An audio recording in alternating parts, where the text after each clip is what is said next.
All right, good evening, everybody.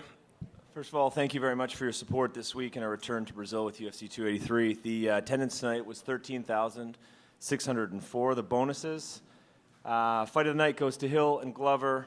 The performance bonuses go to Ismael Bonfin and Shelton Almeida.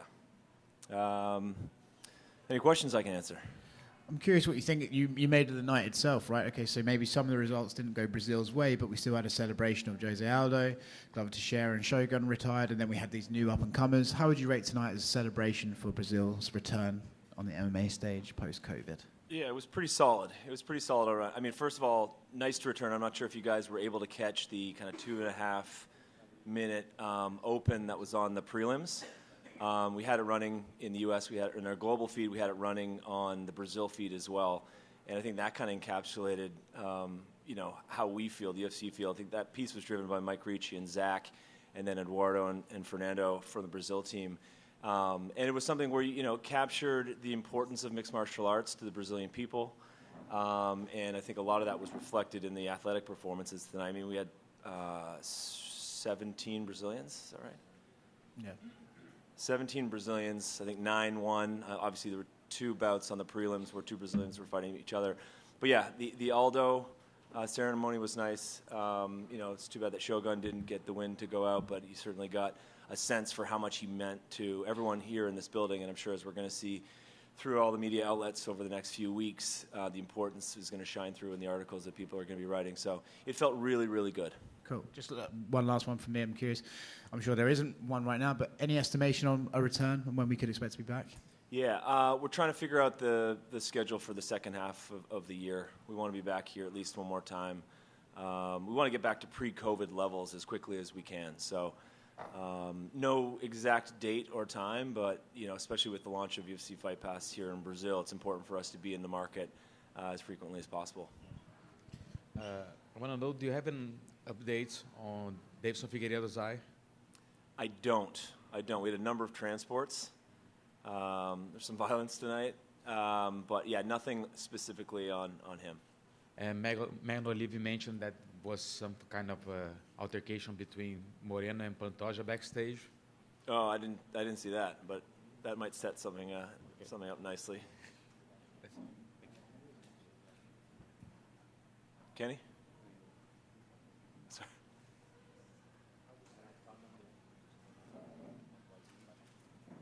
Kind of one. I don't know if you're going to disclose this, but do you have a number of Fight Pass subscriptions in Brazil? You guys did a special price in the first 2 weeks of the year, so do you have a number of how many people signed up for the service? Yeah, I mean, we know the number. It's, like we do on the global side, it's not a number that we're going to be disclosing. But I can tell you, it's been a long 3 weeks in speaking to the market and making sure we're connecting with as many people across the country to ensure people know exactly what's going on. We've seen this time and time again in switchovers, change of broadcasters, change of content distribution strategy. It takes a long time to convince people, to inform people that they need to go to a different place. People ask us all the time, why are pay-per-views always at 10 p.m. in the East in the United States? It's because it's a dedicated time. People know exactly what time. And when we do a shift, we tested it once, I think kind of like 2011 or 2012. What if we shift an hour earlier? It might be a little better for the East Coast, but a little worse for the West Coast in the U.S. And even an hour shift really had an impact on viewership. And so the point is that people are used to consuming content a specific way, and I think as we're going to experience here, it's going to take a while. We're really happy with the way things have kicked off. Technology works really well. Transmission worked really well. We thought having a localized Portuguese feed that our team is managing and our talent is managing is incredibly important for us, and I think was received really well. We're going to continue to increase the access points for Fight Pass across the country. We've got a number of partnerships that we're going to be announcing over the next couple months. It's all in an effort to, again, deliver the most fan-focused and fan-first digital product for UFC content that we've got. But the partnership with Bungie TV has worked out really, really well. I'm not sure if they're going to release their viewership numbers, but really pleased with the way things turned out for the prelim block. So we're off to a really good start. And last time you were here in November, you said you were going to plan planning for 3 events this year in Brazil. Do you have any dates in mind, locations for the next events? No, I mean, we talked about it earlier. We don't have any specific dates or cities to mention yet. So listen, more on that when we've got it. But, you know, like we did pre-COVID, we want to be all across the country. Super important for us. The Banshee TV deal is important for us because it allows us to connect in the way that we want to with, you know, 200 plus million fans across, or, you know, population of 200 million plus and 50 million plus fans for us.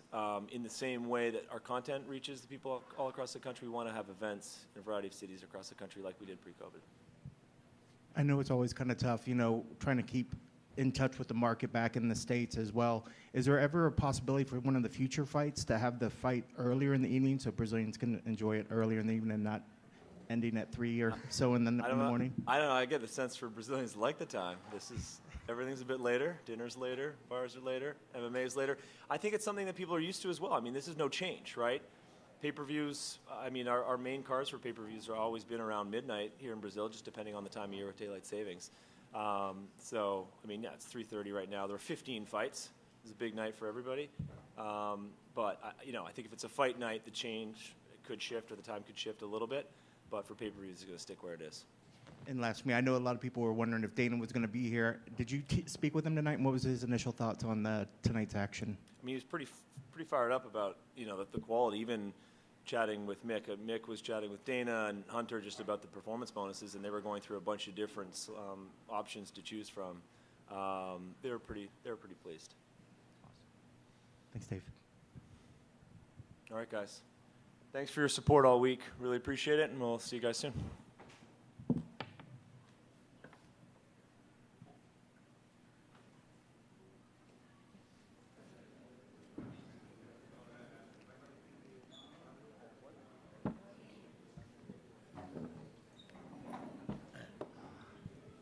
Boa noite. Good night. I mean, that felt like a bit of a statement to me. Did it feel the same for you? Yes, I had to finish this guy. You know, for sure, I was prepared for war. Every time I do is a little mental thing. You gotta accept that I might get hurt. I might leave a piece in there. I gotta make a peace with that. But I on the same time, I want to finish. You know. And then when I saw he kind of that was so long. It was, I don't know for you guys watching, maybe looking close, but he was so freaking foreign. I said, okay, let me try a right-handed, and I throw it, and then okay, if I miss, I'm going for the takedown. And when I felt him on the floor, I said, okay, it's gonna be a quick night. Okay, I'm just gonna take my time. But I had to make a statement. You know, no one wants to fight me. A little bit of frustration. Ranking system. Those guys might please put me back in my place. You know. One position, it doesn't matter, but Bilal Muhammad just ducked me. They offered the fight. He's supposed to come here to Rio. He said no, and he was rewarded with my position, so I want my position back. Bilal was a guy you mentioned at Media Day, but it was Colby that you called out after the fight. Do you think if you had to pick one, is Colby the one that makes more sense for you? For sure. Colby been calling this guy out for years. I heard the UFC wants to make the ultimate fighter. Oscar, who you think? Durinho and Colby or Bilal and Colby? Which one the fans and everyone are going to like? Just be honest. I don't care if you say Bilal, but who you think? I think both of you have issues with Colby, so it's probably about which one they want to tap into. But if they're trying to build Fight Pass in Brazil, they have a Brazilian that could help with that. So if they wanted to do that, that would be your choice, wouldn't it? Even if they do in the U.S., I think I will sell way more, you know, and my style too, you know. So, yeah, I would love to do the tough me against Colby, but I can set a lot of options. I can go to London for a backup. If UFC needs a backup, if something happens, I'll go there and make weight. I can beat Bilal there. I can fight Bilal in London. If they want, I can fight Masvidal in London. I haven't fought in April, and then I freaking fought for 4 minutes. I have a lot of energy. I'm not going to sleep tonight, but I'm going to stay in shape. You know, I'm going to be back to Florida. I'm going to stay here till Friday. Saturday morning, I'm back in Florida. Logan Storley is a very close friend of mine. He has a big fight coming up in Bellator. I'll be helping him. and all the guys with the big fights at the gym. So I'll be back, you know, for sure. Rest this week, 5 days. I think will be enough. I didn't eat. It was a quick fight, but I wanna have a busy year, you know. And I'm not asking for easy fight. That's the thing that people don't get it. I'm not asking for easy fight. I want to work. I want to be anyone. I'm calling for the big guys. I fight Kobe, like I said, I fight Masvidal, I fight Bilal Muhammad. I'll be a backup. I want to work. I want to become a champion. But I'm not begging for anything. I want to work. I want to stay busy. Just give me the opportunity, you know. The Ultimate Fighter idea, I like. I'm curious, like with Colby, there's an interesting thing that happened when he started. It was in Brazil and called everyone what he did and stuff like that, and that was the start of his character. And then over the years, people sort of grew to like him. I'm curious, did you ever grow to like him, or have you always had a personal issue with him after what he said? To be honest, I saw Kobe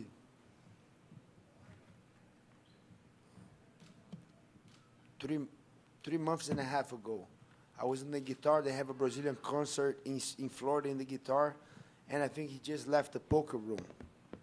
And then I was passing by, and I look at there, and say, that's Kobe over there. And I look at him, and I just I shook my head, and they say, come here. And I said, oh, shit, he's on.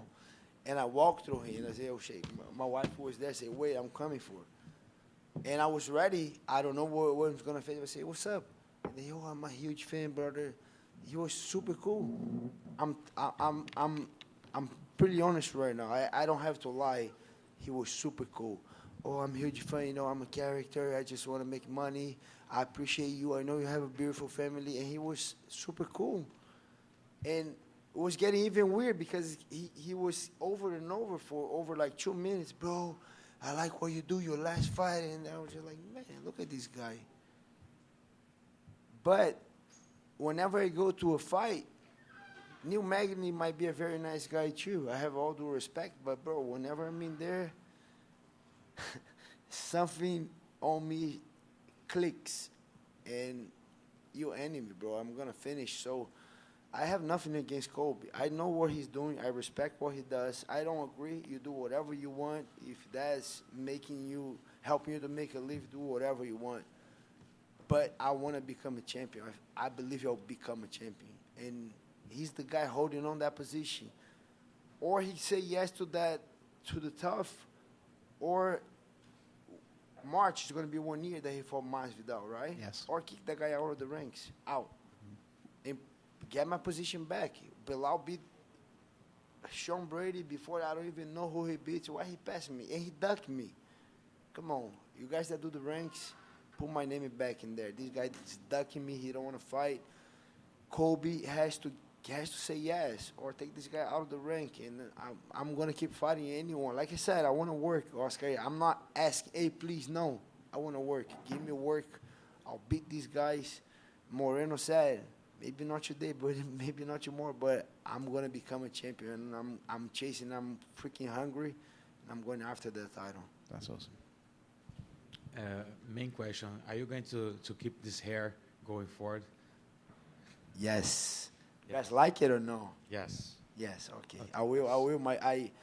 My kids are both, they make the braids today. They are both looking good, and then they ask me, and they say, okay, I'm not going to cut this year. This year I'm going to say, for sure I'm going to clean up, but I'm not cutting.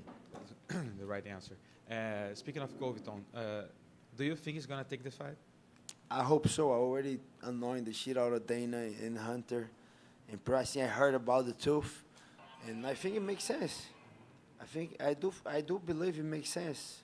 And but if not, I give a whole plan. If not, I go to London as a backup. I can fight Masvidal in London. I can fight Bilal in London. I didn't get hurt. I want to see the stats on this fight because he didn't touch me. So. Yeah, I want to say, oh, Gilbert didn't get touch this. I want to see, like they do, Hamza do with me too. I want to see the stats. I didn't get nothing, not even a scratch. It's a final one for me. I would like to get your thoughts on the retirement of Shogun and Glover tonight. Yeah, we're sad. For sure, I'm happy for Jamal Hill. The guy got the opportunity, show up, great fight. But, man, those guys are legends to me, especially Shogun Rua. But those guys did everything, especially Shogun. Shogun was Pride champion, UFC champion. So many wars that I can clearly say, so many fights that he had a war with Little Nog in Japan, with Dan Henderson a couple times. The guy is a freak, so I'm a huge fan of Shogun. I hope he has a good life right now. He should enjoy, guy who's been a hero for everybody.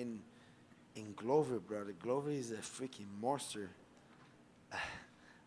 I hope and I believe he'll become a champion before 43, but he was just a guy that, like, man, I can do it too. If I have to, I hope not, but he just opened the doors from opening my eyes, and I saw he trained the whole week. So much respect and admiration for both Shogun and Glover. That's it? Durinho, queria saber de você como você se sentiu, né, lutando no Rio de Janeiro, com o apoio do público. Eu vi que depois que você venceu, você chegou a procurar alguém ali, mas comemorando ao mesmo tempo. Como que você se sentiu lutando aqui no Rio de Janeiro? Cara, no começo eu fiquei bem nervoso e eu fiz muita visualização, muita. Trabalhei bastante com a psicóloga do esporte, Luciana Castelo Branco, ela falou, Dourinho, visualiza. Eu falei, meu irmão, vai ser sinistro, nego gritando, família lá, ó, visualiza demais. Aí eu fazia a visualização toda, saindo do hotel, chegando na arena, e fiz várias vezes. E, tipo, eu faço porque eu me comprometo, mas eu não gosto de fazer. Tipo, toda noite, quando eu faço de noite, boto o moleque para dormir, passei o cachorro e tal, e volto para fazer. Eu falo, caraca, vou fazer essa bosta de novo. Aí a maior guerra daí, mas eu faço, todo dia. Aí eu faço, essa visualização me dá adrenalina de luta ali, eu faço aquecimento, saindo para a luta, gritaria, e faço os 3 rounds, 2 rounds. Mas foi pior quando eu cheguei aqui, meu irmão. A visualização ajudou bastante, mas, meu irmão, nervoso e eu tendo que concentrar, sabe? Tipo, lógico que eu queria aproveitar, sair gritando, mas não dá, eu vou lutar. Mas aí depois, quando acabou a luta, aí acabou, meu irmão. Aí eu fiquei amarradão gritando, eu estava procurando minha família. Minha esposa Bruna, meus filhos, eu estava olhando. E geralmente, quando eu vi o ticket dela, eu sabia que ela ia ficar, tipo, na altura, assim, do octagon. E eu não achei, começou a dar desespero. Eu falei, cadê a Bruna? Cadê as crianças? E não achei, mas, pô, felicidade total de poder vir para casa. E como eu falei, o privilégio, cara. Tipo, eu sei que, tipo, o Glover não vai ter oportunidade de lutar na cidade dele. Lá em Sobralha, lá em Minas, tipo, o Malhadinho, difícil o UFC ir lá para Bahia, ir lá para... Pô, o UFC tá aqui na minha casa, velho. Tipo, vários amigos, família. Pô, me senti privilegiado, então eu fiquei amarradão, abracei isso tudo. E eu tinha que finalizar esse cara. Minha esposa ainda falou antes disso, eu fiquei cabreiro que ela falou para mim hoje, ó, sem loucura, sem ir pra briga, finalização para mim. Aí eu falei, tá bom, promete. Eu falei, putz, promete. Eu falei, prometo. Aí na hora eu falei, meu irmão, vou sair na pancada com esse cara aqui, vou mandar limão. Aí eu lembrei da vozinha dela, promete. Eu falei, caraca, vou botar esse cara para baixo. Mas, pô, foi sem palavras lutar em casa. Foi um privilégio que eu não tinha plano B. Eu tinha que ir lá e ganhar bem desse cara, primeiro ou segundo round. Durinho, parabéns pela performance, simplesmente impressionante. Você falou em alto e bom tom que gostaria de enfrentar o Colby Covington. É um atleta controverso, mas dentro do octógono é bastante competente. Tem se mostrado assim, né, nas últimas apresentações. Então, eu queria saber de você, como você pediu o nome, claro, você já analisou. Então, qual que é a estratégia para bater aquele wrestling eficiente que ele tem? Você já tem um plano inicial ali para caso esse confronto venha a ser confirmado pelo UFC? Já. É uma luta que eu já venho pedindo há muito tempo, já estudei bastante, eu olho bastante o jogo dele. E esse amigo meu que vai lutar o cinturão do Bellator, ele tem um cinturão interino, Logan Storley. Ele tem um jogo muito parecido com o Colby, ele é meu principal parceiro de treino ali. Então, ele tem um wrestling pesado. Ele já lutou contra o Neyman Grace, lutou com outros caras que no começo era até mais fácil de finalizar ele, mas como ele foi lutar com os caras do jiu-jitsu, eu tive que dar uma afiada no jiu-jitsu dele. E o filho da mãe tem um jiu-jitsu bom pra caramba, 3, 4 vezes All-America, então parece que eu já estou treinando pro Kobe há muito tempo, sabe? Então esse cara me ajuda muito. Tô confiante, cara. Tipo, tomara que saia essa luta, pedir. O UFC, quando o UFC faz um pedido, luta com o Ramzat, eu luto, luta no Rio, eu luto, luta com esse cara, eu luto. Vamos ver se uma vez aí eles aceitam meu pedido, mas tô na torcida, vamos ver se vai rolar. Eu vou estar preparado. Como eu falei, só lutei uma vez no ano passado. Esse ano eu quero trabalhar, cara. Eu quero um ano ocupado. Não quero favor, não quero pedir, ai, por favor, não. Quero trabalhar. Me dá trabalho. Luto com Kobe, luto com Belal, luto até com Masvidal. Fora isso, se não está no top 5, nem fala meu nome. Mas esses caras aí, o único que é a exceção pelo nome é o Masvidal. Mas fora isso, Kobe é o número 1, Belal é o número 2. Querem fazer o TUF, estou sabendo que querem fazer o TUF. Coloca eu no TUF contra o Kobe. Ou, se não rolar o TUF, se quiser, eu vou para Londres. Eu fico de backup lá, bato o peso lá, meu irmão. Fico esperando. Eu quero trabalhar, me dá trabalho, que eu quero ser campeão, eu vou ser campeão, só quero trabalhar. Valeu. Durinho, aqui. Você estava falando antes da luta, né? Você prometia, falou, não, eu quero fazer uma atuação para arregaçar o adversário, quero uma atuação dominante, ganhar. Você esperava que fosse tão assim, não fácil, entre aspas, né? Essa atuação hoje. E a que ponto ele te leva, né? Você falou agora de Londres para ser reserva, você lutaria em Londres também? Lógico. Contra a Belal, Kobe. E se não for Londres, quando você pretende estar de volta? Como eu falei, eu pretendo estar de volta o mais rápido possível, cara. Eu tomei um soco na luta, tô zerado. Lógico que tem que descansar, treinei pra caraca. Se eu esperava uma luta fácil, não. Tipo, não dá pra esperar a luta fácil. O cara me chamou pra lutar contra mim, o cara me desafiou, eu falou, vou lutar no Brasil. Eu luto no Brasil com o Durinho. Eu falei, opa, esse cara tá confiante demais. Ontem na pesagem eu fiquei olhando pra cara dele assim, e eu vi ele tranquilão, confiante, eu fiquei cabreiro. Eu falei, cara, esse cara tá muito confiante, que porra é essa, meu irmão? Aí eu falei, esse cara sabe alguma coisa que eu não sei, meu irmão. Tá pintando um joelho, sei lá, que esse cara, meu irmão, fiquei cabreiro. Eu falei, vou entrar ligadaço, meu irmão. Tipo, não tem essa, eu preciso. E mudou, eu já vim preparado, eu falei, meu irmão, se eu precisar fazer uma guerra com esse cara, eu vou fazer. E isso é um trabalho que eu faço de aceitação, porque todo mundo quer acabar com a luta rápido. Mas eu tenho que aceitar, meu irmão, que eu estou numa luta, posso sair quebrado, olho arrebentado, quebrar nariz. Eu começo a aceitar que isso pode acontecer. Que aí eu estou preparado caso aconteça. Eu vou me preparando para o pior. Caso aconteça, eu estou preparado. O ruim é tu se preparar para um round só e durou 3. E tu, porra, meu irmão, para mim é no começo. Então eu não quero me preparar para o melhor, eu quero me preparar para o pior.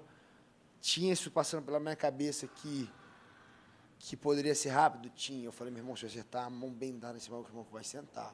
Se eu botar ele para baixo, meu irmão, todo mundo botou ele para baixo, estou fazendo wrestling que nem um louco, como é que eu não vou derrubar? Tipo, passava isso. Mas ao mesmo tempo tirava. Eu falei, mas vamos preparar para 3 rounds. Então, mas aí, pô, cheguei lá, consegui fazer um ótimo trabalho. Esse era o objetivo. Queria, meu irmão, até para pegar esse lugar de volta no ranking ali, que foi uma parada que eu não ligo para ranking, mas tem que ter um merecimento. O Kamzat me ganhou, tudo bem, me ganhou. Passou, não tem problema, meu irmão. Agora, o cara não me ganhou, negou a luta comigo e foi pro ranking. Me passou no ranking. Não me ganhou, pensa comigo, ele não me ganhou, falou não quando a luta foi oferecida e me passou no ranking, meu irmão. Sacanagem, meu irmão. Quem faz o ranking aí, dá uma ajuda aí, que porra, meu irmão. Luta comigo, porque ganhar, passar no meu lugar não tem problema, luta comigo. Mas, como eu falei, eu quero ser campeão, mano. Estou sentindo que eu vou ser campeão e eu não vou pedir favor, quero trabalhar e conquistar essa parada. Então, estou pronto para lutar em Londres. Se me chamar, já estou ligado que semana que vem são 8 semanas. Dá para dar baixa essa semana que vem também, volto pro camp, mano. Não tem essa. E Durinho, você até falou do Belal, né, do Kobe. Muitos falam do Kamzat, né? Você sempre falava do Kamzat, uma possível revanche. Você acha que você deixou um pouco ele de lado agora, porque ele escolhe muito a luta? Acha que ele não vai querer te enfrentar novamente? Mas você acha que seus caminhos vão se cruzar ainda esse ano, já que você está focado em lutar muito e tentar chegar ao cinturão ainda esse ano? Cara, essa luta aí é uma luta que eu quero, mas ele vai subir para o peso médio, eu aposto com quem for. O bicho estourou o peso. 7 pounds, 8 pounds, sei lá. E você viu o tamanho dele? O bicho está gigante. Eu tenho certeza, eu não tenho, mas eu acho muito que a próxima luta dele vai ser no peso médio. Tenho quase certeza. Então, por isso que eu falei, putz, o bicho já está lá em cima. A gente ainda vai se enfrentar. Eu acho que essa luta vai acontecer. Mas o objetivo ainda é o cinturão, sabe? Lógico que eu quero revanche com ele, eu quero revanche com o Camara. São 2 revanches que eu quero. Mas o objetivo é o cinturão. Então, vamos focar no cinturão. Vamos ganhar a luta. Vamos lutar com quem está aí. E se acontecer a luta de novo, lógico que eu vou falar que sim. Mas não vou ficar buscando tanto, não. Vamos buscar esse cinturão. E, Durinho, para fechar aqui da minha parte, hoje os irmãos Bonfim venceram em atuações avassaladoras, né? Grandes vitórias. Eles estão lá na Cerrado MMA, lá com o Daniel, que você conhece muito bem também. O que você pode dizer desses 2 irmãos aí que já chegaram com tudo, num evento gigante como o UFC Rio e tiveram essas apresentações? Pô, os moleques são o futuro. Os moleques são o futuro do Brasil. A galera da mídia aí, a galera que patrocina, pode botar o olho nos moleques. Os moleques são sinistros. Eu fui fazer um camp com o Vicente, eu nem lembro a luta que foi, mas eu te falo que tem uns 2 anos atrás. Eu vim, eu treinei com os moleques, eu falei, caraca, meu irmão, quem são esses moleques? E o Gabriel já tinha sido campeão, ele é campeão brasileiro de boxe, ninguém fala, mas ele é campeão brasileiro de boxe. E um moleque é rápido pra caraca e tem bom jiu-jitsu. E eu fui treinar com marreta com a mão pesada e o sparring, pancada comeu, bati duro de um lado, ele bateu duro do outro. Fizemos 2 sparring de maluco, os caras não deixaram mais de fazer sparring. Ia um arrancar a vida do outro, mano. Aí eu falei, meu irmão, esses moleques são muito bravos. E demorou um pouquinho para eles entrarem no UFC, mas eu sabia a hora que entrasse, meu irmão. Os moleques vão arrebentar. E até ontem na pesagem, quando eu vi os moleques ali saindo, amarradão, falei, meu irmão, que felicidade ver vocês aqui. E pode acostumar, que isso aqui é a casa de vocês, que os moleques vão longe, são futuro. São 4 caras que eu acho que são futuro do Brasil no UFC ali. Tem mais, mas que lutaram hoje, que são os irmãos Bonfim, o Ismael e o Gabriel, o Malhadinho, que é um monstro. E mesmo perdendo o Gregory, acho que o Gregory não teve um aquecimento tão bom, teve algumas falhas ali, trocou o oponente, ele estava com o jogo certinho. A gente pegou 2 caras só para fazer o jogo do Brad Tavares aí, em cima da luta, o Brad Tavares saiu. É complicado, mas eu acho que o Gregory é sinistro. E também acho que vamos ter que acertar alguma coisa no jogo dele ali, mas minhas apostas para explodir no Brasil vai ser Gregory, Malhadinho, os irmãos Bonfim vão chegar longe. Durinho, queria saber de você, muito se fala tem o Leon Edwards como campeão, e no passado vocês até discutiram no Twitter, aquele esquema todo. Como você vê uma luta com um campeão hoje se desenvolvendo? E se você acha que ele vai ser um campeão tão longevo quanto o Usman? Cara, luta dura. Eu acho que o Leon talvez ganhe em casa, treinando. Eu gostei muito dos treinadores dele ali, do 4º pro último round, acordando o moleque, deixando o moleque bem ali. Eu acho que eles fizeram um ótimo trabalho. Na minha visão, os caras conhecem muito ele, estudam muito o jogo. Eu acho que vai ser uma luta muito dura, mas eu acho que o Leon Edwards ganha. Eu acho. Eu queria que o Camaro ganhasse, mas eu acho que o Leon Edwards ganha. Vamos ver como é que vai ser, né, brother? Que, tipo, pode olhar o recorde do cara e o cara não luta muito. Ainda mais quando você é campeão e o cara luta 1, 2 vezes por ano. Vamos ver. Quando eu começo a pensar nisso, já fico cabreiro já. Mas é o que eu falei, eu vou fazer meu trabalho. Independente de quem tiver com o cinturão, de quem está no momento ali, eu quero vir cada vez, a cada luta, a cada performance, a galera vai lembrar do meu nome ali, vai falar, putz, o Durinho tá chegando, vai ter que ser contra o Cole, vai ter que... Aí, independente de quem seja, eu quero conquistar essa disputa de cinturão. Foi? Valeu, galera. Obrigado aí. Boa noite. Thank you, guys. Have a good night.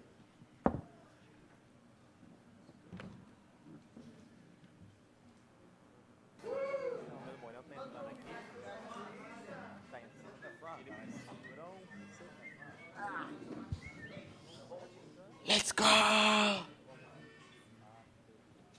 Let's go! round, and congratulations on the victory. It was a great performance. Thank you. I'm curious how you would analyze yourself this evening. How do you think you did? How I analyze myself? It's crazy, man. I mean, I feel very happy with my performance tonight. I think to me it was very clear I was a better fighter, a more complete fighter. Like talking about the striking, the wrestling, the jiu-jitsu, right? The control around on the ground. Man, I can show that in my last fight against him in Anaheim. So I mean, my main focus for this one was like control my emotions, be very focused, be close to my game plan. I did it, and that's why I feel very, very good with my performance. Is it nice? Obviously, you've had to fight this guy so many times. Is it nice to have a performance like this where you can truly say, like, look, I've gone out and I've proved I'm better than him for once, you know? Yeah, I mean, a lot of people asking me a bit about that. Like, hey, what can you change after 3 fights with the same guy? And man, and I said this before, like the only thing I can change is like be more. Have more experience about this situation. Like use all my new tools, all the new things I've been working with my coaches. I did it like that, and I knew it. I knew it. If I can keep my plan going around the octagon, you know, in the middle of the fight. I mean, I can do a performance like tonight. I know the coaching change wasn't ideal, but how good was Coach Safe in your corner tonight, and how much of an impact did he have? Man, I mean, he kept my mind on point. Like, keep my mind like very focused, very disciplined, and I'm very happy to add him on the corner. Obviously, I mean, everybody knows right now the thing with James. I love him, and hopefully, like everything can be like very clear in the future in that aspect. But I mean, I'm so happy with Saif, and I mean, he said he don't want like any credit, but man, thank you so much for this, man. He sacrificed a lot because I think I wasn't ready to do another change because I was in Kansas. Then the bad thing happened. I came back to Vegas, and I wasn't ready to do another change. So he decided to come with me every single like weekend or even before, like more days than a weekend to start to work. So I really appreciate it. So maybe in the next one I need to go to Dallas now. With the punch that started the finish, right? He grabbed his eye and suggesting it was an eye poke. To me, it looked like a punch. Did you think I've definitely got him and he's faking, or that I've heard him? How did you feel when you saw his reaction? Man, and I think that's why the people was like very angry at the end, maybe. But so I saw the replay actually. The guy, I think he kicked me. I passed the leg and I threw the hook. The hook was clear, man. Was clear right in his right eye. And then maybe that's why the people's a little confused because I pushed his hand with his face with my hand. But I mean, my hand was like in this position, wasn't here. So I don't know. Maybe that's why the people was a little bit mad with me. But what can I say, man? I mean, they were mad with you, but it also seemed like you kind of enjoyed running out with them throwing stuff at you. Man, what's funny? I wasn't expecting that. I think at the end the people will be very happy with my performance, but I don't know. I was just trying to enjoy the moment. It was crazy how all the bodyguards was around me, they're like pushing me. I throw the belt to the floor, like, oh, no, leave it there. And I start to run again. I went with my training partner at the end, so it was funny. Thank you. First question, how many tequilas have you had already since the fight? Tequilas? Yeah. I don't have tequila yet. What is Cuervo? I need Jose Cuervo right now. To fix that. We heard people saying that there was some kind of talk and altercation with Pantoja after the fight backstage. As I saw a video of you guys hugging each other, how was this got with him? So, yeah, he came with me, and he was very, very friendly with me, to be honest. When everything started, he came with me and said, like, hey, man, today I feel so happy for you. Congrats for the belt, whatever. And in that point, everything was fine. There, he started to ask me, like, hey, but when is our fight? Like, in 2 months, 3 months, tell me right now.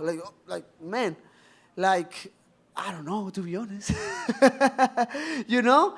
And then he started to look a little bit aggressive, to be honest. But man, my only point was like, man, just let me enjoy today, man. Just give me today. Just let me have this moment with my friends, with my training partners, with my wife, with my manager.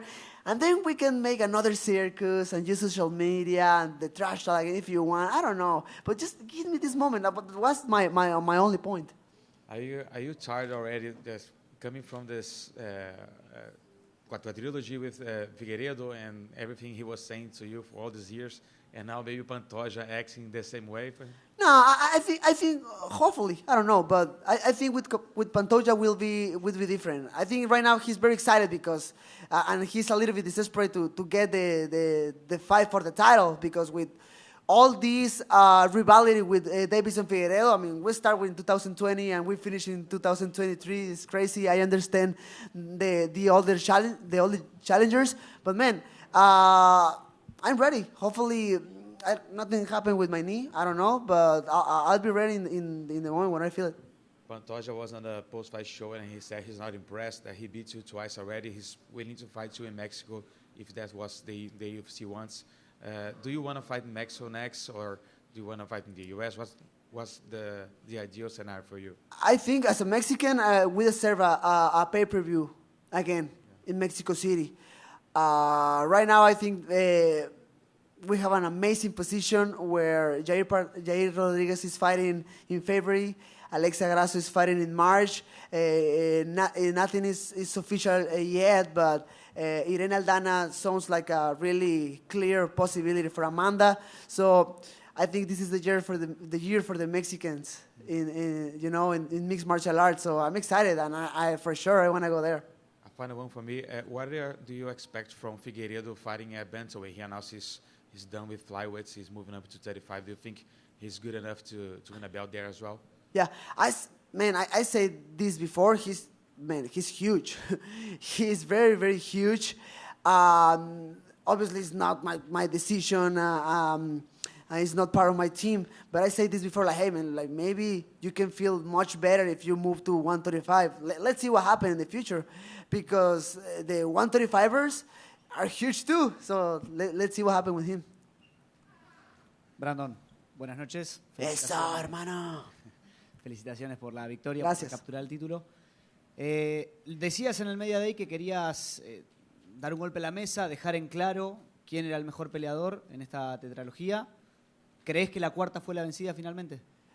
Lo hiciste, digo. ¿Diste el statement que querías? Hermano, creo que esa pregunta se responde por sí misma. O sea, yo no me vi perdedor en ninguno de los rounds. Yo personalmente creo que los gané todos. No he visto las tarjetas de los jueces, pero yo siento que los gané cada uno. Conseguí lo que quería, conseguí los mejores golpes, conseguí los derribos, el control, los codos. No lo sé, hermano. Creo que queda muy claro lo que dice el día de hoy. ¿Cómo sigue la noche con los festejos y cómo sigue la carrera de Brandon Moreno? Nada, hermano. Pues es lo que comentaba hace ratito. O sea, nada más quiero disfrutar poquito ahorita con mi familia, quiero disfrutar con mis hijas. Tengo ahorita ya 2 semanas que me fui de mi casa en Las Vegas para venir para acá, para aclimatarme a Río de Janeiro. Entonces quiero regresar, quiero irme con mi esposa, apagar el teléfono, estar con mis niñas y perderme un ratito. Creo que lo merezco. Quiero que también que mi mente descanse un poquito. Creo que todo esto, el asunto de la rivalidad, todo el asunto del año pasado, donde pierdo el cinturón y empiezo a hacer ciertos cambios en mi vida, o sea, me desgastaron tanto física como emocionalmente. Entonces quiero que mi mente también sane un poquito. ¿Cómo queda tu relación y la relación con Davison después de esta tetralogía? Se habló mucho, hubo mucho delante de cámara, hubo mucho detrás de cámara. La primera vez que ganaste el título, él te levantó, parecía que había buena onda, después fue cambiando. ¿Cómo queda la relación? Mira, yo dije esto antes y, o sea, lo vuelvo a repetir, tengo cero enemistad con él, no tengo nada en contra de él. Hasta cierto punto comprendo lo que él estaba haciendo, ¿no? Y creo que tiene que ver mucho por la gente a su alrededor, de cómo lo aconsejaron, de cómo lo han aconsejado a lo largo de su carrera, de que, hey, tienes que vender la pelea de este modo. Yo personalmente no comparto esa ideología, Pero pues al final somos personas que queremos lo mismo, ¿no? Queremos lo mejor para nuestras familias y queremos conseguir lo más que se pueda para poner pues el pan en la mesa para nuestros hijos. Entonces, pues nada, te digo, yo al final de la pelea le di la mano a Davison, él se acercó conmigo, me dio un abrazo y me dijo, hey, perdona por todo lo que dije pues antes, pero pues uno está intentando hacer la chamba y por ese lado pues, lo súper comprendo. Y la última en mi caso, esta tetralogía creo que es la única de UFC. La primera que se me viene a la mente, así de peleadores que hayan peleado 4 veces, Vanderlei Silva y Rampage Jackson. ¿Dónde crees con el tiempo que va a quedar esta tetralogía entre Davison Figueiredo y Brandon Moreno? Yo creo que esta historia entre Davison y yo, o sea, se va a escuchar y ya va a estar marcado en el Salón de la Fama de la UFC por seguro, o sea, no me queda ninguna duda. Yo creo que cuando las artes marciales mixtas en México crezcan muchísimo, que se abra el PI, que yo ya tenga, no sé, 40, 50 años, creo que es algo de lo que se va a hablar, creo que es algo que estampé en la historia de las artes marciales mixtas. Felicitaciones, Brandon. Gracias, por mi hermano. parte. ¿Cómo Muchas estamos? gracias. Después de 4 peleas ante Davison, ¿te consideras el mejor peleador entre los dos? Sin comentarios. Y bueno, la última por parte de Somos MMA. ¿Consideras a Davison como el rival más importante de tu carrera? Aunque faltan un montón más. Por supuesto, ¿no? Y es lo que... vuelvo a repetirlo, tengo nada en contra de él. Aprecio muchísimo y me siento muy agradecido por todo lo que formamos juntos, porque al final del día lo formamos juntos y fue un rival increíble, o sea... Fue un rival que sacó lo mejor de mí cuando necesité hacerlo y eso me hizo crecer como atleta y definitivamente como ser humano, ¿no? Tanto el hecho de haber peleado con él en 2020, el empate, después la victoria por el cinturón cambia mi vida, pierdo y eso me hace revolucionar toda mi vida y tomar decisiones. Digo, como atleta y como ser humano estoy muy agradecido con él por haber compartido toda esta historia. Brandon, usted empezó llevando a Davison muy rápido para el suelo. Sí. ¿Fue parte de la estrategia o el momento? Mira, no te puedo decir que fue parte de la estrategia en sí. O sea, la estrategia en sí era ser un peleador completo de artes marciales mixtas y utilizar todas mis armas. Creo que uno de los errores más grandes que tuve en la pelea pasada, que fue en Anaheim el año pasado, fue que fui muy emocional. Quise solamente intercambiar golpes con él y creo que, o sea, definitivamente él pega mucho más duro que yo, es mucho más grande que yo. Me conectó en el tercero y en el quinto, si no me equivoco, y pues eso creo que es lo que hizo que los jueces le dieron la pelea a él. Entonces dije, hey, ¿sabes qué? O sea, tienes muy buenas manos, Brandon Moreno, pero también tienes jiu-jitsu y también tienes lucha y nada te cuesta utilizarlo todo. O sea, el plan era, claro, por ahí intentar los derribos y si se levantaba, seguir golpeando y utilizar mejor mis ángulos y volver a intentar el derribo y controlar. Simplemente quería hacer todo el paquete completo. Después de la victoria delante de Formiga, usted me dijo que tu hija siempre te da un juguete para traer esa vez. Mi hija ya creció, ya está en la tablet todo el día. Ya no me dan nada. No, pero nada, la verdad es que soy mi mayor inspiración y no recuerdo qué año fue esa pelea. Todavía no nacía mi niña la más chica, creo, si no me equivoco, pero la verdad es que mis 3 niñas son todo lo que tengo en la vida, la verdad. Brandon, here. This event, this night, will forever be remembered by the night that you got the title back. But also, in the same night, 2 legends retired. What do you have to say about Shogun Rua and Glover Teixeira? Man, they are living legends, man. I mean, Shogun. Let me tell you something. So, I'm start this sport in 2006. So, Pride, for example, was already like doing events. And I don't have never the opportunity to watch the fights of, I don't know, Shogun, all these ladies who was fighting there in Dream, in Pride, because I don't have first of all, I don't have like cable, I don't know, like television cable, I don't know. Cable TV, yeah. Cable TV. And I mean, mixed martial arts in Mexico in that year was like, doesn't exist for nothing. So after that, when I start to do the sport and I start to watch like highlights in YouTube and that stuff, is when I start to meet lanes like Shogun Rua, now Glover Teixeira. I mean, I love his boxing. I think he's still an amazing warrior. But I mean, I don't know. I think they put all his hair in this sport, and I mean, I'm just like very grateful to share the octagon with them tonight. Brandon. I have another. I would like to hear from you, how was the experience of fighting in front of the Brazilian crowd? We saw that after the fight, the security team had your back, maybe afraid of something happened, but I saw a video that you was like screaming and like maybe enjoying that moment, not screaming afraid of the situation, just putting energy out, you know? How was that moment? How was that moment for you? Oh man, well, was crazy. I mean, first of all, this experience, I mean, will be part of my mind forever. Like, will be part of my nature since today. I wasn't expecting that, to be honest. You know, I wasn't. I was expecting like a little bit, maybe more love from them. I think they are a little bit confused with the end of the fight because they think I poked the eye of Davison. But I mean, they can see the replay. I was a clear hook I throw to him, and that's closed his eyes. But man, they are very passionate, you know, and nothing. I'm just happy to get the victory, and man, I have a lot of respect for the Brazilian fans. And actually, I love how they put a lot of respect of the mixed martial arts, of the fighters. Like maybe they don't know you, but they see you on the street and they're, hey, você é lutador. Like, it looks like with some kind of respect, and I really appreciate that. Brandon, which fighters do you think will give you the most, the hardest fights from now? Like my future, my next fights? Yes. Man, so I understand how's the line right now. I think for sure Pantoja deserves the next fight for the title. Nicolau is doing an amazing job right now too, and Manel Cave. I think those three guys are the next ones. At the end, I don't took the decisions. I'm just ready to fight, and I'll be ready for the guy UFC put me on the line in the front. Thank you.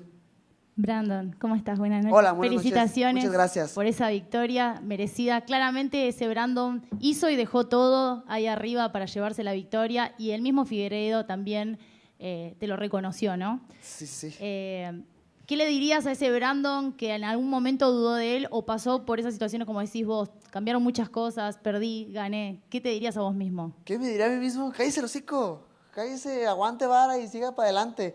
Y así lo hicimos. Y es curioso, o sea, qué chido que lo menciones, porque no te voy a negar que, madres, este último año en específico, mi cabeza ha dado muchas vueltas. He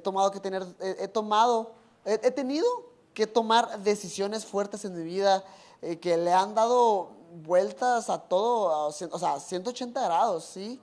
Y no te creas, a veces dudas de ti mismo, de que madres, o sea, lo estás haciendo bien y esto te va a resultar, y qué pasa si esto y qué pasa lo otro. Mi terapeuta dice que son como moscas mentales, porque están ahí molestándote de repente.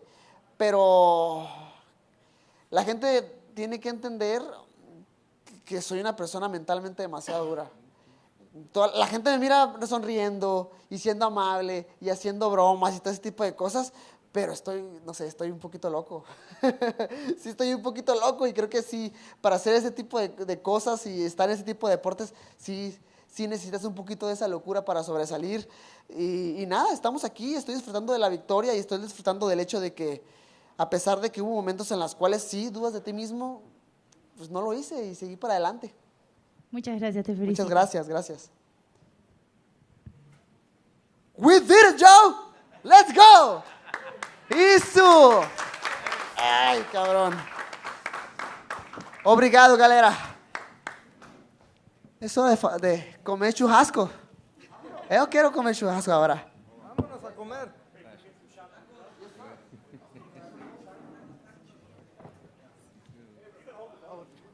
can hold it.